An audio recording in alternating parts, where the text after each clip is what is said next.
یہ بنائے گا یہ وزیر اعظم، یہ بات درست ہے کہ اس کی کوئی کریڈیبلٹی نہیں ہے، یہ کوئی وزیر اعظم نہیں ہے، یہ مینڈیٹ چور ہے۔ بہرحال قصہ مختصر، لیکن آپ یاد رکھیے گا کہ آن قریب اس کا بھائی اس کے سارے پیر کھینچ لے گا، زمین کھینچ لے گا، کارپٹ کھینچ لے گا، زمین فرش پر سے ٹائل کھینچ لے گا، پھر شاید گڑا بھی کر دے، اور پھر گڑے کے اندر اس کو دھکا دے کر گرا بھی دے گا۔ بہرحال قصہ مختصر یہ کہ یہ معاملہ بہت لمبا چلنے والا ہے۔ آج کی دوسری اہم خبر کی طرف چلتا ہوں۔ بہت ہی خاص خبریں آپ کے لیے لاتے ہیں، چنانچہ آپ چینل پہ زیادہ سے زیادہ آئیے تاکہ آپ کو پتا چلے کہ ہم آپ کے لیے کہاں کہاں سے باتیں لے کر آتے ہیں۔ دوسری اہم خبر بتاتے ہیں کہ پہلے آپ کو ایک مثال یاد کرانا چاہتا ہوں، آپ کو اس کو ایک لطیفہ بھی سمجھ سکتے ہیں۔ یہ بات کچھ یوں ہے کہ ہمارے وزیر خارجہ آج کل ایک آلو کی حیثیت حاصل کر چکے ہیں۔ جی ہاں، اسحاق ڈار اس حکومت میں وہ آلو بن گئے ہیں جو ہر سبزی میں فٹ ہو جاتے ہیں۔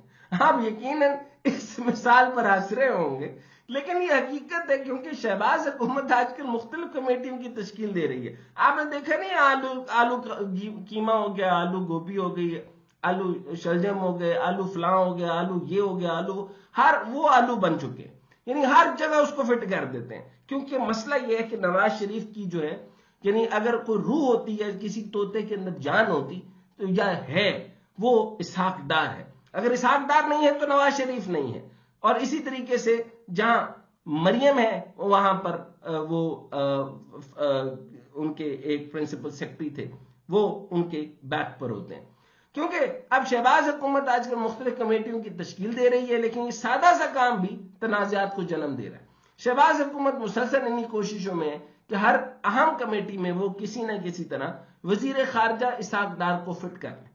اگر شہباز حکومت کی اسحاق ڈار مجبوری نہ بھی ہو تو پھر شاید ان کی یہ کوشش ہے کہ وہ وزیر خزانہ کو اہم معاملات سے دور رکھیں۔ مثال کے طور پر وزیر اعظم شہباز شریف نے مشترکہ مفادات کونسل، یہ بھی یاد رکھیے گا کہ پہلے بھی وہ 4-5 چیزوں کے اندر وہ شامل تھے، پھر اس کے بعد ان کو کک آؤٹ کر دیا گیا تھا، لیکن پھر اوپر سے وہ بھائی صاحب کا پریشر ہے، وزیر اعظم جو مینڈیٹ چور وزیر اعظم شہباز شریف نے مشترکہ مفادات کونسل جو CCI کی تشکیل کر دی ہے۔ چنانچہ لیکن یہ تاریخ میں پھر پہلی بار ہوا کہ وزیر خارجہ کو کونسل میں شامل کیا گیا، جبکہ وزیر خزانہ کو کونسل میں شامل نہیں کیا گیا۔ آپ کیسی ہٹ دھرمی دیکھیں کہ وزیر خزانہ جو ہمیشہ سے اس کو کونسل کو ہیڈ کرتا ہے، اس کو ہٹا کے خارجہ ڈال رہے ہیں، یعنی کیلبری فارم والا ذہن ہے، یعنی جہاں پر ایک چیز لگتی نہیں ہے، جیسے 2005 میں کیلبری فارم تھا ہی نہیں تو کیلبری فارم لگ گیا، یہی ان کی عقل ہے۔ اب جہاں خارجہ کا کام ہی نہیں ہے وہاں پہ خارجہ کو لگا رہے۔ حالت کیونکہ نواز شریف کی ایک ذہنیت ہے، اس کی کچن کے اس کی جو ڈائننگ ٹیبل ہے، اس ڈائننگ ٹیبل میں سارے ہی پتے بانٹ دیتے ہیں کہ تم وزیر خزانہ، تم وزیر خارجہ، تم فلاں، تم ہی فلاں، تم ہی فلاں اور تم ہی فلاں۔ یہ 4-5 جی ہوتے ہیں، یہ ان سے تربیت یافتہ اور بھی لوگوں نے جن لوگوں نے پارٹیاں چلائی ہیں وہ بھی یہی کام کرتے ہیں۔ بہرحال وزیر خارجہ کو کونسل میں شامل کیا، جبکہ وزیر خزانہ کو کونسل میں شامل نہیں کیا گیا۔ 18ویں ترمیم کے بعد اس کمیٹی کی افادیت میں ہزاروں گنا اضافہ ہوا ہے، کیونکہ یہ کونسل صوبوں اور وفاق کے درمیان معاملات کو حل کرتی ہے، اور ہر 3 ماہ میں اس کا ایک اجلاس ہونا لازمی ہے۔ میں آپ کو یہ بھی بتاتا چلوں کہ پچھلے 1.5 سال سے اس کا اجلاس نہیں ہوا، بہت خطرناک بات ہے۔ اور یہ معاملات زیادہ تر مالی ہوتے ہیں، جن میں NFC ایوارڈ جیسے معاملات بھی حل ہوتے ہیں، لیکن اس اہم کمیٹی میں وزارت خزانہ کو فارغ کر دیا اور اسحاق ڈار کو شامل کر لیا گیا۔ آ تو جائیں گے لیکن ہمیشہ یہ مار کھا کے باز آتے ہیں۔ وہ کسی بچے سے پوچھا تھا کہ بیٹا آپ ویسے باز آ جاؤ گے یا جوتے کھا کے باز آؤ گے؟ تو بچے نے کہا تھا کہ میں جوتے کھا کے باز آؤں گا۔ تو اسحاق ڈار اور نواز شریف کی بالکل مثال ویسی ہی ہے کہ یہ سادہ باز نہیں آتے۔ مطلب اسحاق ڈار کا دل، دماغ اور ان کا جسم وزارت خارجہ کو قبول نہیں کر رہا۔ ان کی کوشش یہ ہے، بلکہ نواز شریف بھی قبول نہیں کر رہا۔ پہلے تو بڑی مشکل ہوا، اتنا بڑا ہاتھ ہوا، وزیر اعظم نہ بن سکا، جنہوں نے ہاتھ کیا اور جن سے ہاتھ ہوا وہ بہت پریشانی میں، اب وہ بہت بڑی حرکت کرنے والا ہے۔ یہ میں آپ کو پہلے بتا دوں، نواز شریف بہت بڑی حرکت کرنے والا ہے، لیکن وہ ابھی مختلف ایریاز کے اندر اسحاق ڈار کے تھرو ہلکے ہلکے جو ہے وہ شارٹس دے رہا ہے، اور اس سے وہ صرف اور صرف ٹیمپریچر چیک کر رہا ہے کہ میں کہاں پہ اور کب بولنا شروع کروں گا. تو وہ بہت بڑی حرکت کرنے والا ہے، اس کے لیے آپ تیار رہیے. اب ان کی کوشش یہ ہے کہ وہ کسی نہ کسی طرح اب بھی وزارت خزانہ میں ہی رہیں، یعنی اسحاق ڈار. اور یہاں شہباز شریف کے بھی کو بھی داد دینی بنتی ہے کہ ان کو ایسے فیصلے 2 دن بعد تبدیل کرنا پڑتے ہیں جس میں مزید جگ ہسائی ہوتی ہے، لیکن پھر وہ دھڑلے سے دوبارہ اس طرح کا فیصلہ لے لیتے ہیں. لیکن شاید ہو سکتا ہے یہ اندر جا کے یہ کہتے ہو کہ ابھی یہ فیصلہ لے لینے دیں، آپ نے چینج تو کر ہی دینا ہے. لیکن پوائنٹ یہ کہ ابھی جو ہے بھائی صاحب جو ہے نا وہ میرے پہ بہت پریشر ڈال رہے ہیں. مثلا پہلے وزیر اعظم میاں محمد شہباز شریف اقتصادی رابطہ کمیٹی ECC کے سربراہ بنے اور وزیر خارجہ محمد اسحاق ڈار کو ممبر بنایا، لیکن 24 گھنٹے بعد خود کو ECC کی چیئرمین کے عہدے سے دستبردار کرنے کے علاوہ وزیر خارجہ اسحاق ڈار کو بطور ممبر بھی کمیٹی سے نکال دیا. وفاقی وزیر خزانہ محمد اورنگزیب کو سربراہ بنانے پر مجبور کیا. بہرحال اب یہ معاملہ اسی طرح ہو گیا.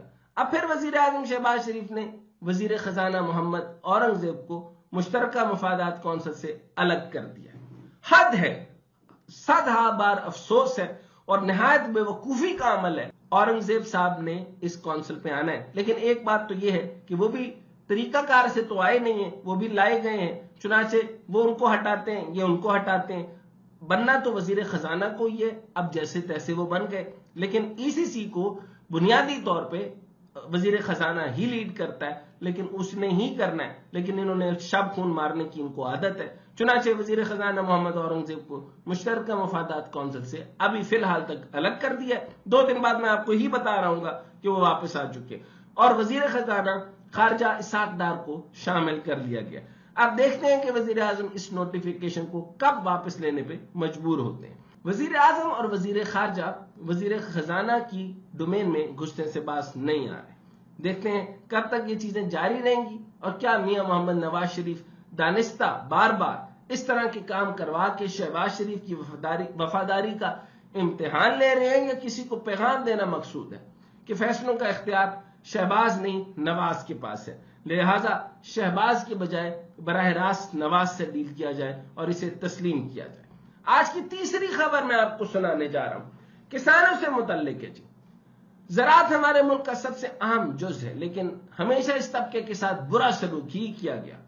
اور میں نے پہلے کہا تھا کہ میں اپنے کسانوں اور اپنی زراعت کے لیے اور زراعت سے منسلک ٹیکسٹائل کے لیے مسلسل یہ بات کر رہا ہوں. آپ کو یاد ہوگا کہ کیسے جنوبی پنجاب کے اندر گنا لگا کر کپاس کے ساتھ انہوں نے کھلواڑ کیا، وہ بات آپ کو یاد ہوگی. اور اس نے پاکستان کو کھربوں روپے کا نقصان پہنچایا، اور یہ آپ کی اشرافیہ ساری اس کے اندر شامل تھی. آپ کا ذکا اشرف شامل تھا، آپ کا جہانگیر ترین شامل تھا، آپ کا نواز شریف شامل تھا. اس نے پورے ملک کو برباد کیا اور آپ کی کاٹن بیلٹ کو برباد کر کے رکھ دیا.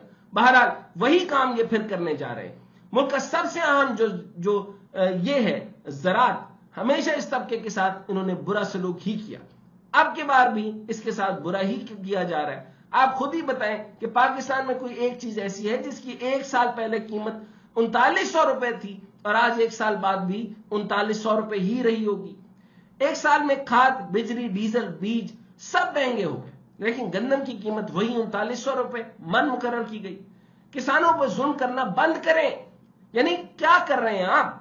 سب چیزیں کھاد، بجلی، ڈیزل، بیج وہ سب کے سب چینج ہو گئے، لیکن جو گندم کی قیمت ہے وہی 3900 روپے میں من مقرر کی جائے گی. کسانوں پہ ظلم ہوتا جائے گا. 2023 میں مفتاح اسماعیل دور میں تاجروں پر معمولی سا ٹیکس لگا تھا، تو مریم نواز نے ٹویٹ کر کے ٹیکس واپس کرایا. آج مریم نواز وزیر اعلیٰ ہے. یاد رکھیے جب بھی کسی کی گندم، میں اس کو آپ یوں سمجھ لیجئے ویٹ پالیٹکس بھی کہتے ہیں، جب کسی نے گندم کے ساتھ کھلواڑ کیا اس کی حکومت چلی گئی. میں آپ کو ابھی بتا رہا ہوں کہ اگر اب یہ حرکت جو ہوئی ہے گندم کے ساتھ، مریم نواز کے 6 مہینے بھی مشکل ہے، کیونکہ جس نے گندم کے ساتھ ہاتھ کیا، یا آپ انٹرنیشنل کتابیں لے لیں، اس کو ویٹ پالیٹکس کہتے ہیں. گندم کے ساتھ جس نے کھیل کیا وہ گیا. آج مریم نواز نے وزیر اعلیٰ ہیں اور پنجاب کے کسانوں سے زیادتی کی جا رہی ہے. ہم مانتے ہیں کہ نون لیگ کاروباری افراد کی جماعت ہے، حکومت میں ان کو ہی سہولت دیتے ہیں، لیکن اس صوبے کے ساتھ 60% لوگ زراعت سے وابستہ ہیں.